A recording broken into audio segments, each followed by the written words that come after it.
Muito boa tarde, meus queridos e queridas alunos do CCE.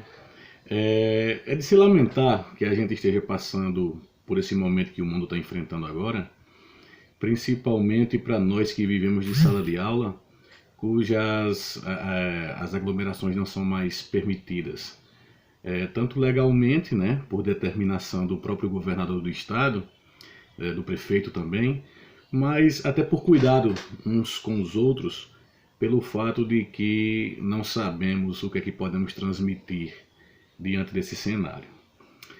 Lamentações à parte, nós temos que desenvolver aqui algumas ferramentas para que tudo possa continuar, né? Ainda que as pessoas não estejam nas ruas, mas quem é estudante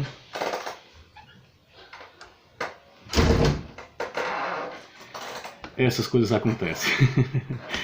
Quem é estudante tem que ficar em casa, tem que continuar todo o processo que deu início, né, para a visão do Enem.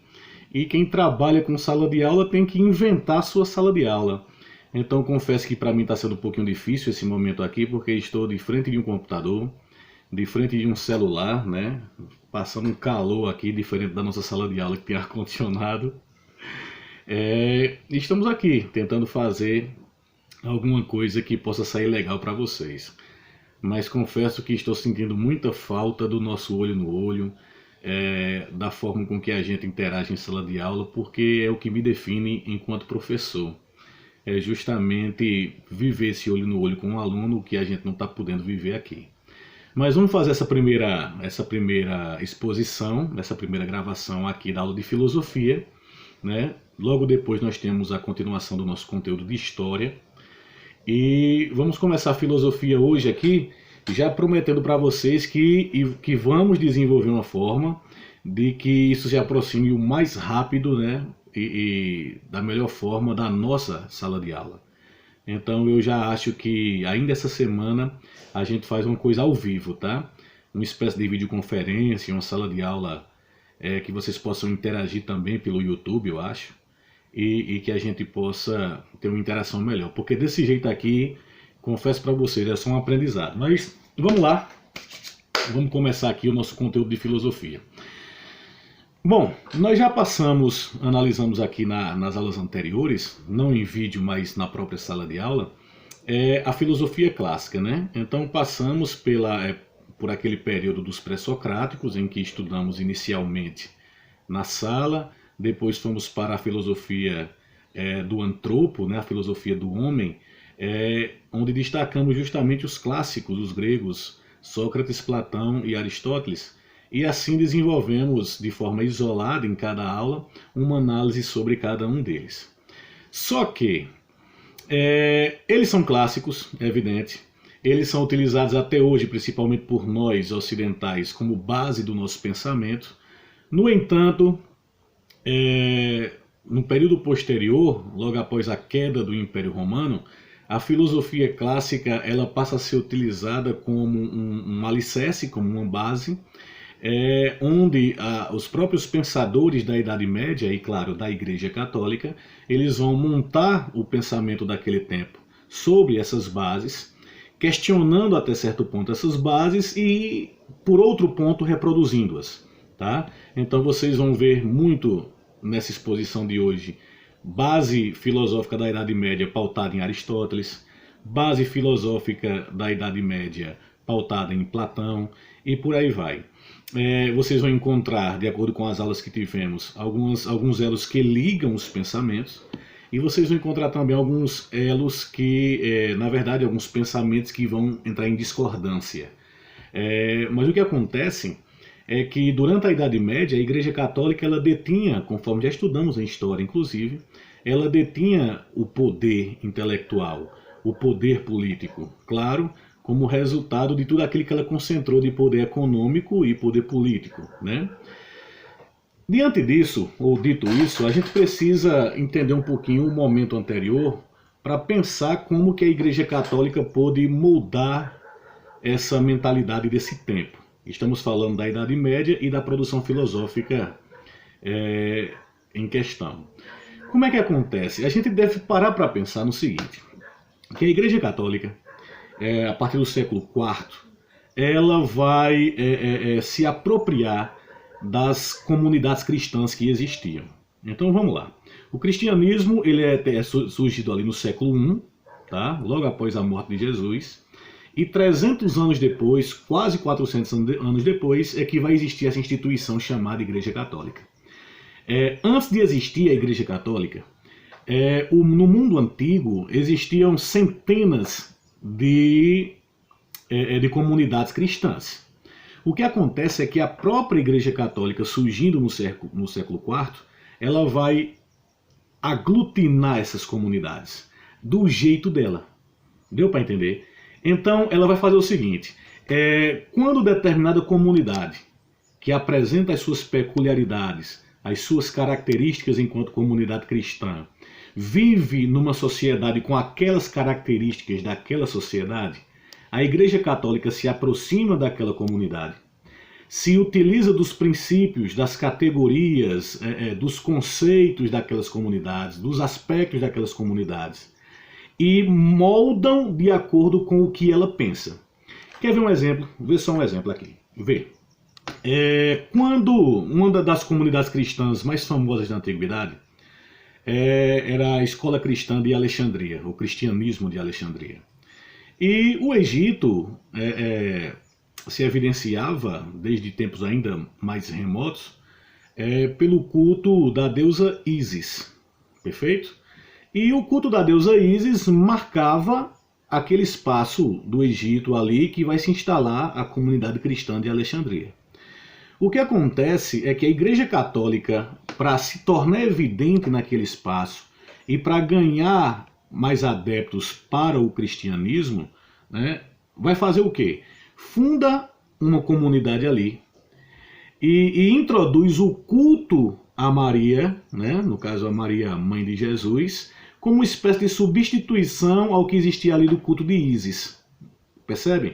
Então o que há é uma apropriação de um culto já existente e uma ressignificação dele. Diante disso, fazendo isso em cada comunidade, a Igreja Católica vai crescendo e vai se apropriando dessas comunidades, dando o próprio sentido do que seria essa Igreja Universal, a Igreja de todos, que unisse todos, a Igreja Católica Apostólica Romana. Pois bem, percebam que é uma movimentação mental, é uma movimentação intelectual, cabeças estão à frente disso. Deu para entender? E assim, nós tivemos filosoficamente o início das escolas, né, que mais tarde vão se evidenciar no âmbito da Igreja Católica, e que são as escolas patrística e escolástica. Logo no início, a patrística ela vai estar presente a partir da ideia de própria origem da Igreja, procurando uma legitimidade daquilo que existia. Ou seja, se nós somos os cristãos, se nós somos os católicos, por que nós somos? Inclusive, perceba, outro exemplo aqui para vocês, a própria existência, a ideia de existir o Papa. Tá? A Igreja Católica é do século IV. Portanto, o Papa não deveria ser de um tempo anterior ao século IV. Só que a própria Igreja Católica, no século IV, ela vai criar essa instituição chamada papado, de liderança política, religiosa, e vai procurar uma legitimidade para isso. Então, qual seria aquilo que vai legitimar o Papa enquanto autoridade? Aí eles vão pensar e vão chegar a uma conclusão. Ora, claro, o primeiro Papa. E esse primeiro Papa não pode ser outro senão Pedro, aquele que seria a pedra, o alicerce dessa nova igreja, né, da Iglésia, conforme os gregos chamavam, que eram as comunidades que geram o nosso conceito de igreja. E assim eles encontraram a justificativa. Então Pedro, encontraram a legitimação. Pedro seria o primeiro Papa, lá no século I. Então perceba que Pedro morreu e não sabia que no século IV seria o Papa da Igreja Católica e o primeiro Papa. Mas isso é uma coisa interessante e é assim mesmo que funciona. São relações de poder, né, que estão presentes em qualquer tempo histórico. E aí, dando continuidade e pensando um pouquinho da patrística, a patrística evidenciava justamente isso, a ideia de legitimidade, a ideia de que precisamos estar existindo numa sociedade, ou precisamos existir numa sociedade, a partir de uma legitimação dessa própria sociedade. Então vamos buscar aquilo que nos dá essa legitimação, aquilo que nos torna autoridade. O que tornava autoridade eram os primeiros pais da igreja, o apóstolo Pedro, o apóstolo Paulo, aquele ex-Saulo de Tarso, que talvez tenha sido o maior divulgador do cristianismo, e por aí vai. Nesse sentido, a patrística tinha um problema a resolver. Tá? Como que existe, veja qual é o problema, eu peço até que vocês anotem e pensem um pouquinho a respeito, depois produzam um pensamento sobre isso. Qual é o pensamento que eu quero que vocês produzam? Veja qual era o problema que a escola filosófica patrística, a primeira escola filosófica lá da Idade Média, Igreja Católica, o que é que ela estava pautando o seu pensamento? Qual era o problema em questão? O problema era o seguinte: como que Deus, em sua soberania, em sua bondade, ele foi capaz de criar o mal? O mal existe por conta de Deus? Esse era um problema, entende? Porque se Deus soubesse que existiria o mal, já que ele sabe de tudo, onisciente, onipresente, etc., por que ele permite que o mal exista?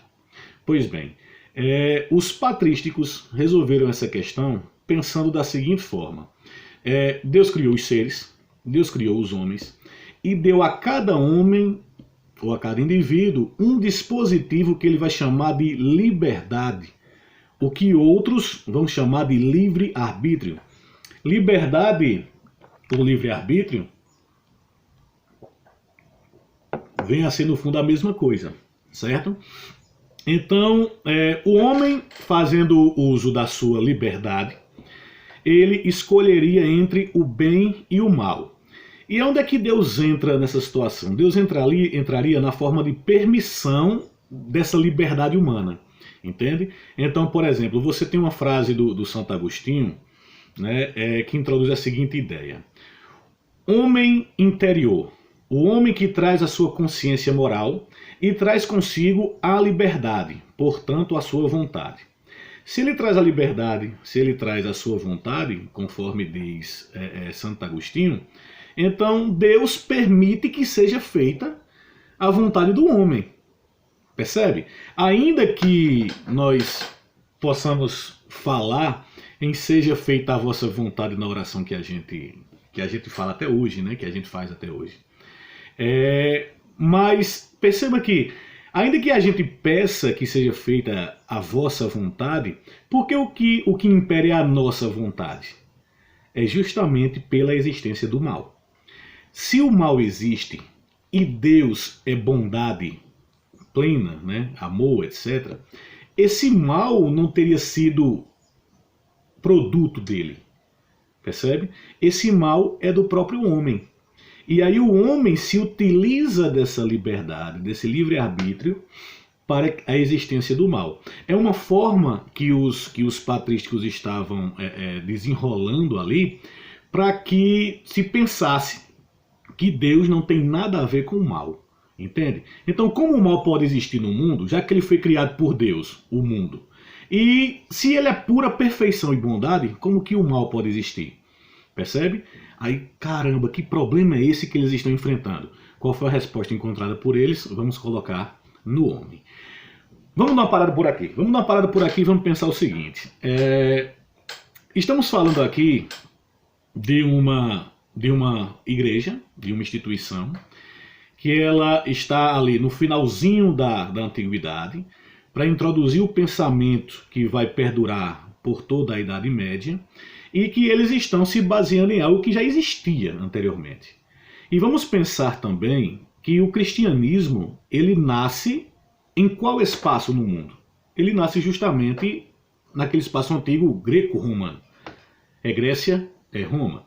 Perceba, por exemplo, professor, é Grécia e Roma a origem da Igreja Católica? A Igreja Católica, o cristianismo tem origem entre os gregos? O próprio conceito de igreja é grego. Iglesia. As primeiras comunidades cristãs ali eram nas cidades gregas.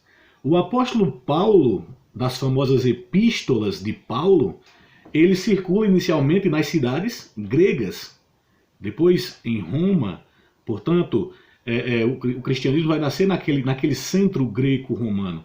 As epístolas de Paulo são aos Coríntios, Tessalonicenses, Romanos e por aí vai. Ou seja, essa tática de criar as comunidades e se comunicar e passar os princípios do cristianismo através das epístolas foi a forma encontrada por Paulo, um dos patrísticos, por isso a filosofia da patrística, né, dos pais da igreja, tinha nesse método a própria noção de existência da instituição, existência do cristianismo, o que mais tarde vai figurar como a Igreja Católica, conforme eu expliquei para vocês, aglutinando, fazendo aquele modelo de apropriação das comunidades cristãs.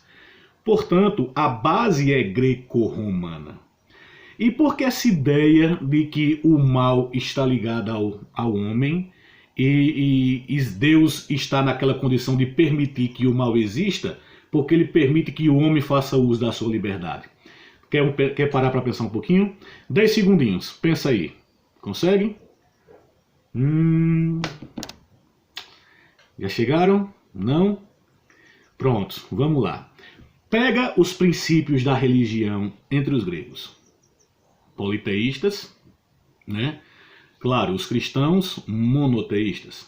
Mas a própria Igreja Católica vai ressignificar esse politeísmo, introduzindo as noções que nós entendemos hoje como a existência dos santos. Perfeito?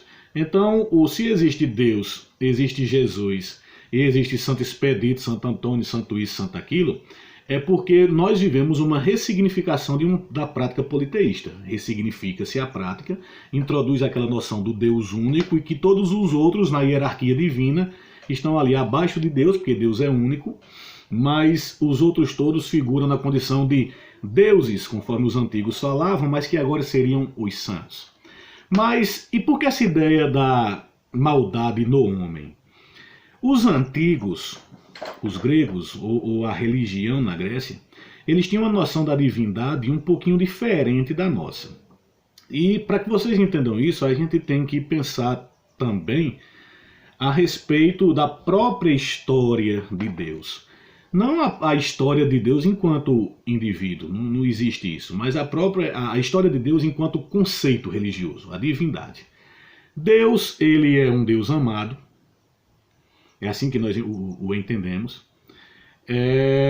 Deus já foi um Deus odiado, né? Porque nos castiga, perfeito?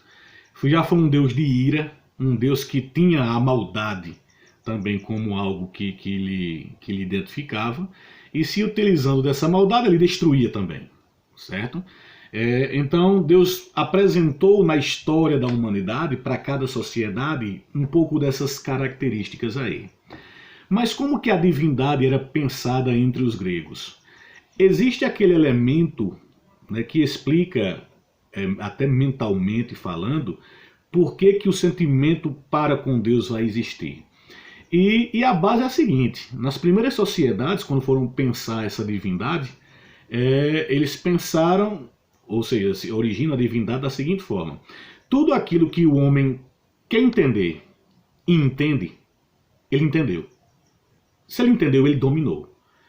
Então, se ele domina, ele está acima daquilo. Entende? Então, ele quer entender, ele entendeu, ele dominou, se colocou acima. Portanto, aquilo não pode ser Deus, porque o homem já está acima daquilo ali. Entende? Mas imagina aquilo que o homem quis entender, não conseguiu entender. E aí, se ele não conseguiu entender, ele não dominou. Se ele não dominou, aquele objeto, aquilo que ele quis entender, aquele objeto de análise, está acima dele. Se está acima dele e ele não consegue entender para tornar abaixo e ele ficar acima, isso quer dizer que aquele objeto em questão o dominou, porque ele não entendeu. Se aquele o dominou, aquele ali, nas primeiras sociedades, na antiguidade, na pré-história, ele passa a ter valor divino. Portanto, tudo aquilo que eu não entendo, tudo aquilo que eu não domino, tudo aquilo que eu quero ser e não sou, eu atribuo ao divino. eu coloco a Deus, para Deus, para os deuses. Percebem? O que é que vai acontecer? Os deuses na antiguidade grega, eles eram tudo, inclusive a maldade humana. Por isso que a maldade está na compreensão divina. Porque a base anterior a esse pensamento medieval, a base anterior à existência da escola patrística, era uma base em que o ser humano projetava Deus a partir de tudo aquilo que ele queria para ele, mas que ele não conseguia realizar. Quer ver uma coisa interessante? Vê só um exemplo interessante aqui para que vocês entendam bem direitinho. Por que Zeus, em muitas comunidades gregas, ele sempre está atrelado à noção de virilidade, de sexualidade, ora representado como um falo, um pênis, ora representado como um touro, né? Portanto, a virilidade também está presente ali. Por que isso? Porque dentro da mitologia grega, Zeus seria aquele único capaz de ter relação com todas as mulheres do mundo. Quem seria, dentro de uma compreensão de sociedade, aquele que em sociedade deseja ter todas no mundo? Nós produzimos um imaginário de que esse é o homem, que o homem quer ter todas, não conseguiu ter todas, e por não conseguir, não entende, não dominou, está acima dele, só o único que poderia fazer isso. O único que pode fazer isso é Deus. Por isso que Zeus era representado dessa forma. Se ele era representado com as paixões humanas, com os desejos humanos, eles também eram representados com a maldade humana. Então, voltando à patrística de novo, quando eles estão ali entendendo a noção de maldade, eles estão trazendo de novo a maldade para o homem, tirando de Deus, já que essa maldade já foi pensada colocando-a para Deus e agora tirando-a de Deus. E se você tira de Deus, vai colocar onde? No próprio homem, que exerce a sua liberdade para produzir a maldade, para que em sociedade a maldade possa existir. Certo? Nós estamos aqui com 22 minutos de exposição. Eu vou dar uma paradinha nesse vídeo agora e vou gravar um outro logo em seguida, né, para ficar 2 de 20 e poucos minutos, com a continuidade do pensamento da patrística e depois da escolástica, da filosofia medieval. Daqui a pouquinho a gente está de volta gravando mais uma, dando continuidade a essa aula. É só para não ficar grande demais. Voltamos já.